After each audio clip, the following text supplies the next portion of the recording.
35 वर्षांच्या विकास कामाबद्दल म्हणजे शंका व्यक्त करण्यात येते, टीका करण्यात येते, याबद्दल काय सांगाल? आता तुम्हाला माहिती आहे की 35 वर्ष इथे ठाकूर एकटेच आमदार नव्हते. त्याच्यासोबत भाजपचे खासदार होते, विरोधी पक्षाचे पण आमदार होते. कुणी एकही काम केलेले नाही. जे तुम्ही आज बघत आहात, घराघरात जो पाणी आहे तो इथे टाकून दिले आहे. त्यापूर्वी 35 वर्षापूर्वी रस्ते नव्हते. त्याने वाढणारं शहर आहे. जगातलं सर्वात वाढतं लोकसंख्येत शहर म्हणजे वसई विरार आहे. त्याचा विकास करणं एक मोठं आव्हान होतं. तरी आमच्या आमदारांनी प्रत्येक ठिकाणी घरात पाणी कसा पोहोचेल आणि पुढील 50 वर्ष पाण्याचं नियोजन कसं होईल ते पाण्याचं नियोजन करणारे एकमेव नेते इथन ठाकूर आहे. या विभागात छोटे मोठे काही हॉस्पिटल असतील, रस्ते असेल, लाईट असेल, ही 35 वर्षापूर्वी कुठलीही सुविधा नव्हती. आरोग्य केंद्र असो, पुढे स्पोर्ट्स कॉम्प्लेक्स असो, छोटे मोठे फ्लायओव्हर असो, जी काही कामं आहेत त्यांचं एकच श्रेय इतेंद्र ठाकूर आणि इतेंद्र ठाकूरांशिवाय वसई तालुक्याला पर्याय नाही.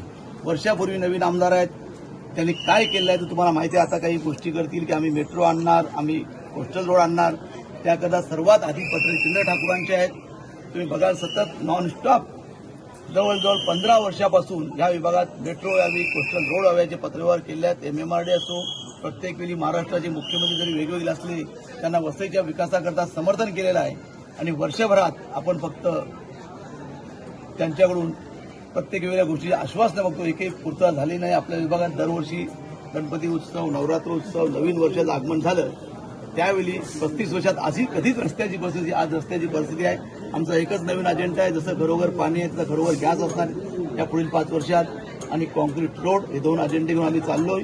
आणि त्या प्रकारे आमचे आमदार जरी आज नसले तर त्यांचा दबदबा जिल्हाभर आहे, राज्यभर आहे आणि त्यांच्या आशीर्वादाने आम्ही सर्व कामे करतो. आज प्रचाराला सुरुवात केलेली आहे, मतदारांचा कसा प्रतिसाद मिळतो? खरं म्हणजे आत्ताच भोईर साहेबांनी सांगितलं 35 वर्ष काय केलं म्हणून. मी फक्त एवढंच सांगेन, इथे 35 दिवस कोण टिकत नाही. 35 वर्ष तोच टिकतो जो काम करतो. मी बघितलं असेल एवढी मोठी सत्ता आज 35 वर्ष एकात्री चालवली. त्याचं कारण लोकनेते इथे तेव्हा लोकांच्या मनामध्ये जास्त माणूस लोकांची कामं करतो, दूरदृष्टी ठेवतो, तोच निवडून येतो. आणि ते 35 वर्ष राज्य केलं. मला तर दुःख वाटते तर 35 वर्षाचे रस्ते केले ना त्याचे खड्डे नाही भरू शकले. ते दुर्दैव आहे. असो, शेवटी आमचं काम करणं हा अजेंडा असतो आणि कामाच्या जीवावरच ही जनता जनार्दन आमच्या पाठीशी आहे. निश्चित स्वरूपात आज घराघरात नळ आणला आहे. कामण भागामध्ये पाणी नाही. एका वर्षामध्ये पाणी दिल्याशिवाय आम्ही राहणार नाही आणि त्या गावात तोंड सुद्धा दाखवणार नाही.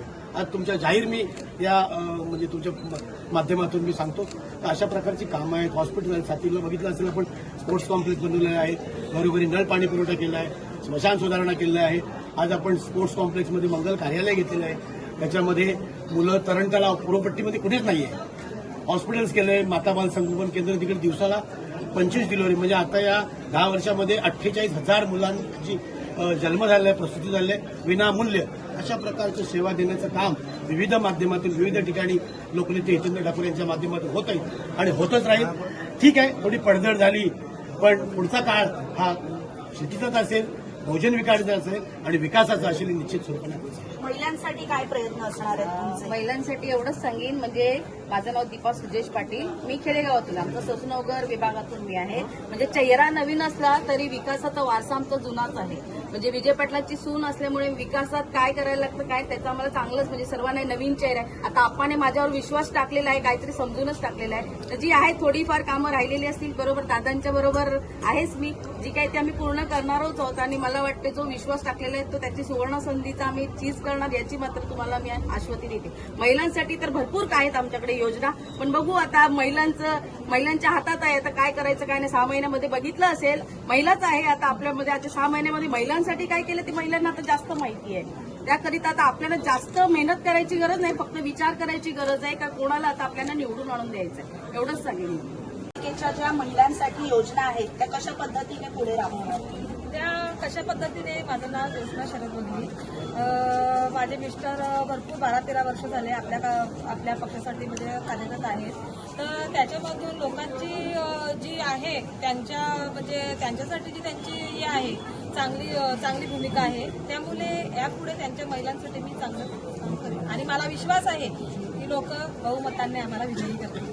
15 तारखेला शिटी हे बटन दाबून आमच्या 4ही उमेदवारांना बहुघोष मताने विजयी करा आणि येणारा काळ हा विकासाचाच असेल आणि हा जो चेहरा आहे तो विकासाचाच आहे. बहुजन विकास आघाडीचे 4ही उमेदवार निवडून विकासासाठी तुमचे कार्यकर्ता म्हणून काय प्रयत्न असणार आहे? आमचे जोरदार प्रयत्न असणार आहे आणि आम्हाला चारही उमेदवार निवडून द्यायचे आणि आमची चारही उमेदवार निवडून आलीच पाहिजे. सगळ्या एवढ्या एका वर्षात त्यांचं काहीच काम झालेलं नाही निवडून आल्यापासून, आमदार असून त्यांचा.